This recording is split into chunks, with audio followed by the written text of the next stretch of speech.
안녕하세요. 크립토TV입니다. 최근에 힘든 조정장이지만 그래도 코인 투자 해볼 만한 이유를 오늘은 조금 색다른 관점에서 말씀을 드려보겠습니다. 오늘은 코인 얘기는 조금 줄이려고 하는데요. 그래도 초반에 잠깐 말씀을 드리자면 분명히 크립토 여름이라고 했으면서 계속 가격은 오르질 않고요. 계속해서 이어지는 우울한 뉴스들만 우리 눈에 들어오는 것 같습니다. 8월 30일자 뉴스였는데요. 블랙락의 비트코인 ETF조차도 역대 두 번째로 많은 순유출을 기록하면서 사는 사람보다 파는 사람이 훨씬 많아졌다. 그래서 떨어진 감도 있겠죠. 그리고 또 다른 뉴스로는 데일리오도 있었고 하루 인베스트먼트도 있는데요. 이런 것들이 나에게 비트코인, 이더리움, 리플, USDT 이런 걸 맡기면은 다른 곳보다 훨씬 많이 이자를 줄게. 그리고 무위험이야. 이렇게 분명히 광고를 했던 기억이 나거든요. 근데 이 업체가 망해버렸습니다. 그래서 법정 구속이 됐는데 법정에서 한 피해자가 비트코인을 한 100개 정도 노후를 위해서 여기에 맡겼던 것 같습니다. 근데 여기가 망해버리니 정말 힘들었겠죠. 그래서 흉기로 피습까지 하는 정말 안타까운 사연들이 계속 눈에 들어오고 있는데요. 이러니까 다들 힘드니까 둘 중에 하나인 것 같습니다. 단타를 치면서 돈을 벌려고 노력을 하든지 아니면 더 빨리 돈 벌기 위한 선물에 더 많이 사람들이 투자를 하지 않나 싶은데요. 코인리스에 들어가 보시면 매일같이 이 선물의 청산 규모를 얘기를 해주고 있죠. 이만큼 떨어졌으니까 좀 이제 오르겠지 해서 많은 분들이 비트코인 롱에 베팅을 했다가 65%가 청산이 됐고요. 이더리움은 롱에 62% 청산, 솔라나는 무려 오른다에 86%가 베팅을 했다가 청산은요 그냥 다 사라져버린 겁니다. 도박과 같은 거예요. 재기할 가능성이 없다. 그래서 저는 이런 걸 보면 참 안타까운데요. 예전 말씀드렸지만 단타를 치든지 선물을 하시는 분들이 이 코인 업계, 금융 업계 모든 산업에 이 산업을 지탱하고 있다. 이분들이 없으면요 돌아가질 않습니다. 이분들의 월급도 줘야 되고 임대료, 전기료, 세금도 이분들이 다 내주는 겁니다. 그래서 참 안타까운 경우인데요. 이런 쪽은 좀 지양하셨으면 좋을 것 같고요. 이쯤에서 생각을 해보셔야 될 게 이렇게 힘든 날은요. 가끔은 다른 영역에 성공하신 분들의 결과가 아니라 과정을 좀 관찰하면 도움이 될 때가 있더라고요. 왜 그러냐면요. 예를 들어 볼게요. 많은 영역이 있잖아요. 사업도 있고요. 스포츠, 배우, 연기, 전문직, 직장인 이런 분들이요. 각각 예를 들어 10억씩을 벌였습니다. 투자에서도 10억을 벌 수가 있고 그 10억은요, 제가 말씀드렸지만 다 비슷한 가치를 가집니다. 투자는 조금 쉽고 전문직으로 한 건 좀 10억 번 건 어렵고 그렇지 않아요. 다 비슷합니다. 왜요? 뭐는 쉽고 뭐는 어렵다. 이렇게 되면요. 사람들은 다 쉬운 쪽으로 몰려가서 그걸로만 돈을 벌려고 하겠죠. 그럼 다 같이 부자가 될 수 있겠지만 그런 일은 일어나지 않기 때문에 다른 분야의 성공 과정을 좀 관찰해 보는 것도 저는 필요하다 생각이 들어서 이번 영상을 만들게 됐습니다. 오늘의 그 주인공은 장광이라는 배우입니다.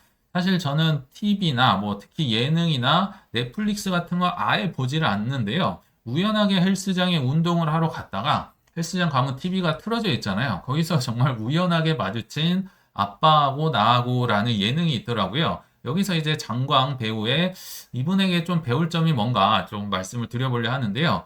이렇게 아빠하고 나하고 이분이 아빠고요. 이분이 장영이라는 이제 아들 배우를 꿈꾸고 있는 배우하고 있는 분입니다.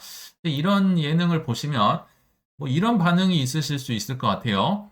배우 아빠의 배우 아들 인생 즐겁게 잘 살고 있겠네. 약간 비아냥거릴 수도 있으실 것 같고요. 고생 없이 히히닥거리는 예능 나는 보지 않겠다. 이런 분들도 충분히 있을 수 있어요. 자, 그러나 제가 말씀을 드리고 싶은 건요. 모든 분야에 크고 작든지 이런 성공은요. 분명히 배울 게 있다고 저는 생각을 합니다. 그러니까 모든 완벽한 사람이 없겠죠. 이 사람은 저게 마음에 들어서 싫어. 아예 안 봐. 저 사람은 요 단점. 나 이게 너무 싫어서 저 사람 말 하나도 안 들어. 그렇게 하다 보면요. 배울 사람이 한 명도 없습니다. 그리고 나조차도 누군가에게 제거를 당하는 겁니다. 그래서 배울 점을 한번 배워보자 이런 생각에 영상을 만들었습니다. 일단 이 영상이 이렇게 시작을 하더라고요. 이 아들 장영 한 38살 정도 되신 것 같아요. 이분이 이제 배우를 꿈꾸는데요. 배우가 쉽지 않잖아요. 무명 생활도 너무 길고 해서 항상 단기 알바를 엄청 열심히 합니다. 왜냐면요, 장기를 할 수가 없어서입니다. 갑자기 순식간에 뭐 오디션을 보러 오라든지 일자리가 생길 수 있기 때문에 그래서 장기를 못하고 단기로 여러 가지 이제 그 알바를 하는데요. 그 현장을 처음으로 장광 부부가 이제 찾아간 거죠. 그 중에 간 곳이 수산물 시장이었습니다. 이 아들이 이제 뭐 광어도 나르고 특히나 이 어패류 가득한 막 내장이 가득 차 있는 여기에 이제 하수구 청소를 하고 냄새 나고 이런 걸 보니까 이 장광 부부도 참 마음이 아픈 거죠. 뭐 이것만 했겠습니까? 이 아드님 정말 열심히 사시던데 뭐 동대문 이 옷 파는 거 해보시고 출장 뷔페에서도 열심히 일을 하시고 뭐 콘서트장에 뭐 쇠 이런 거 철거도 해보고 정말 안 해본 일이 없는 것 같아요. 여기 보시죠. 38세 무명 배우.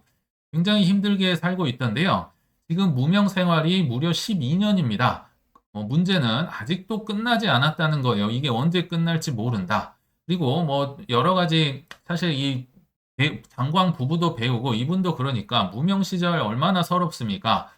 승마를 해오면 내가 5회차 이렇게 5회 나갈 수 있게 어떤 드라마나 이런 데 섭외를 받았다고 합니다. 그래서 없는 와중에 돈도 없는데 8개월이나 승마를 배워서 이제 열심히 해서 나갔더니 5회 분량이 근데 너 한 번만 나오게 됐어. 뭐 이렇게 축소가 돼버린 거고 그마저도 가면 쓰고 얼굴을 가리고 나오라고 해서 야, 이 배우가 얼굴을 가리면 사실 의미가 없잖아요. 참 온갖 정말 힘든 일을 당하고 있던데요.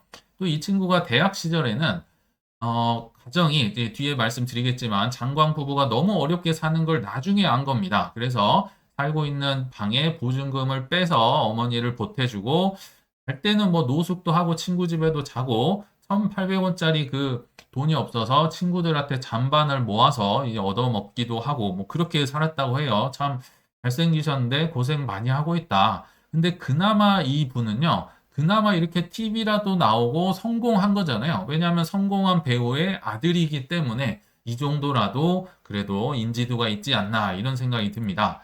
자, 그러면 이제 성공한 배우, 오늘의 주인공, 그리고 과거에는 성공했던 성우였습니다. 뭐 레전드 성우였다고 해요. 이 장광님은 도대체 어떻게 우리가 알고 뭐 유명한 배우가 됐을까? 과거에 뭐 이분이 한 52년생인 것 같아요. 성우로 입사를 했었고요. 뭐 예전에 많은 외화 영화, 뭐 악역의 게리 올드만이라든지 레옹 영화라든지 뭐 리암 니슨이라든지 이런 수많은 영화에 많이 나오면서 뭐 성우로서 엄청난 인기를 구가를 했었다고 합니다. 근데 항상 잘 되면 좋겠지만 예전 분들은 아시겠지만 IMF를 맞았습니다. 근데 IMF가 어떤 얘기입니까? 한국에 달러가 부족해서 망해버렸잖아요. 그러니까 외화 수입이 안 되는 거죠. 외화가 없는데 어떻게 영화를 수입을 해 오겠습니까? 그래서 외화 수입이 중단이 되면서 성우일 자체가 줄어든 게 아니라 아예 사라졌다고 합니다. 성우 활동을 할 수가 없습니다. 성우로 입사를 했는데 게다가 뭐 부동산을 투자했던 거, 뭐를 투자했던 거 막 사기를 당하면서 엄청난 빚과 이제 그 시련을 겪으면서 결국은 심장병이 막 생기고 119로 실려갈 정도로 정말 가정이 파탄이 났다고 합니다. 그럼 옛날 어르신들은 어떻게 살았겠습니까? 뭐 투잡, 쓰리잡, 뭐 몸에 돈 되는 건 다 하면서 이분도 그렇게 사셨겠죠. 그래서 이제 특히나 예전 분들이 항상 생각하시는 게 그 운전이거든요. 그래서 화물차 면허까지도 따고 뭐 쓰리잡, 투잡을 하면서 이제 근근히 살고 계셨는데 면허까지는 땄는데 돈 300만 원이 없어서 중고차가 있어야 뭘 싣고 나르든지 할 거 아니에요. 중고차를 못 사는 그러니까 면허는 있는데 그 일을 하지 못하는 이런 안타까운 상황에서 계속 시간이 흘러갔다고 합니다. 버티고 버티고 있다가 드디어 2011년에 기적처럼 캐스팅된 영화가 있었다고 합니다. 자, 근데 이 기간을 보세요. IMF 뭐 97년, 98년인데 2011년에 기적 같은 영화를 만났다는 건요. 어마어마하게 이게 힘든 게 길었다는 얘기겠죠. 아무튼 이 기적처럼 캐스팅된 영화가 우리가 잘 알고 있는 고간이라는 한 460만 명, 70만 명 봤었던 제가 이 영화를 잘 안 보는데요. 그 영화는 또 워낙 유명해서 봤던 것 같아요. 정말 기적처럼 들어맞아서 캐스팅이 됐었다고 하거든요. 이것 때문에 이분이 이제 빛을 좀 갚고 어둠의 터널을 지나왔는데 왜 이걸 기적이라고 하냐면요. 그때 당시에 캐스팅 조건이 일단 50대였다고 합니다. 50대 후반이면 좋다. 감독의 이제 조건인데요. 또 얼굴이 좀 선했으면 좋겠다. 그리고 완전 뉴페이스. 지금까지 한 번도 영화계에서 보지 않은 뉴페이스여야 되고요. 대머리여야 된다. 왜냐면요, 이 도가니라는 영화가 실화죠. 실화고 한 교장 선생님을 뽑는 건데요. 너무 악역이었어요. 막 정말 추악한 그 행동을 하는 교장이었기 때문에 이런 정말 말도 안 되는 이런 세부적인 조건을 걸고 사람을 뽑으니까 사람이 감독 성에 차질 않았던 거예요. 심지어 이 대머리라는 것도 2년 전에 2009년이겠죠. 머리를 심으려고도 했었다고 합니다. 근데 머리를 심었으면 캐스팅이 안 됐을 거예요. 이 조건을 우연찮게 다 충족을 시키면서 무려 800대 1의 경쟁률을 뚫고 도가니에 캐스팅이 됩니다. 이때 당시 이 교장 선생님이 안 구해져 가지고요. 이 부분은 뭐 6개월이 넘게 그 지연이 되고 있었다고 해요, 촬영이. 근데 여기에 쏙 들어가시면서 이제 엄청난 인기를 사람들 얼굴이 알려지면서 이 뒤로 이제 잘 풀리신 거죠. 그리고 또 하나 문제가 있었는데요. 이분이 크리스찬이었다고 하는데요.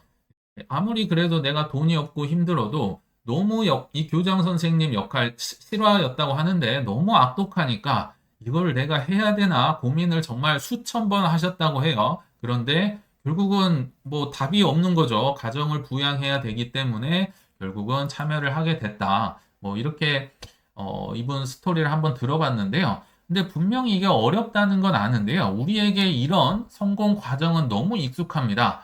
우리 뭐 40대, 50대, 60대, 70대 대부분의 분들이 성공일 뭐 작든 크든 이런 인생을 겪지 않으셨을까? 열심히 해서 하다 보면 성공을 하게 되더라. 이걸 우리가 다 겪어왔던 거거든요. 이 과정을 보면 근데 쉽지가 않겠죠. 그럼 이게 이제 코인보다 쉬울까 어려울까? 저는 코인보다 지금 이분의 배우 인생을 들어보면 좀 어렵다는 생각도 들거든요. 자, 그러면 이제 코인 얘기로 한번 돌아와 보겠습니다.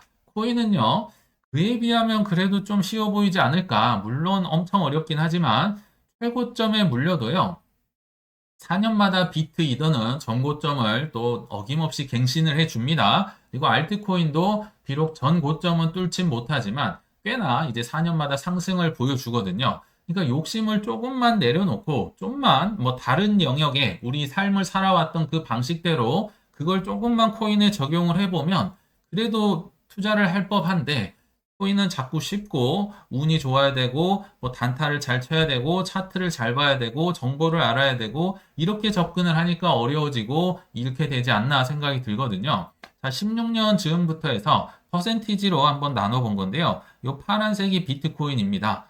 4년마다 불쑥 올라와 있고 요것도 여기 21년 그리고 지금은 이제 비트코인은 전고점을 뚫긴 했지만 25년 즈음에 뭐 여기 어디 있지 않을까 생각이 들거든요. 이더리움도 마찬가지입니다. 17년 말에 불쑥 올라와 있고요. 21년 말쯤에 또 굉장히 많이 올라와 있고 이더리움은 이제 비트코인과 다르게 전고점을 뚫진 못했지만 분명히 이번 사이클에 전고점을 뚫을 거란 생각이 듭니다. 자, 이거를 한번 적용을 해보자면요. 우리들 40대, 뭐 젊으신 30대 분들도 있을 수 있을 것 같지만 50대, 60대, 70대 분들이 잘하는 게 하나 있습니다. 우리는요, 다 누군가의 꼰대입니다. 뭐 자식들이 될 수도 있고요. 회사에서 뭐 후배들에게 될 수도 있고요. 아무튼 어린 친구들에게 우리는 항상 이런 얘기를 하죠. 야, 힘들면 좀만 참어. 원래 인생은 그런 거야. 고진감래. 좀만 참고 견뎌. 우리는 다 겪어봤기 때문에 이런 얘기를 쉽게 하죠. 근데 우리가 겪어봤기 때문에 아는 건데, 이런 꼰대 마인드 또는 꼰대력, 힘이라고 할까요? 내 투자에 이 꼰대력을 조금만 적용을 해 본다면 저는 훨씬 투자가 쉬워질 수 있다고 생각이 들거든요. 투자는 항상 뭐 인내심 없게 자꾸 뭐 이것저것 해보려고 하는데 우리는 인생은 굉장히 힘들게 어렵게 해서 성공을 나름대로 해왔습니다. 그거를 투자에 좀 적용을 해보자는 차원에서 오늘 좀 말씀을 드렸는데요. 이 정도로 오늘은 좀 마무리를 하고요. 내일 이맘때는 코인으로 무려 2천억 원을 잃었다가 2년 정도 만에 복구를 한 아저씨의 사연을 한번 소개를 또 해드리도록 하겠습니다. 네, 시청 감사합니다.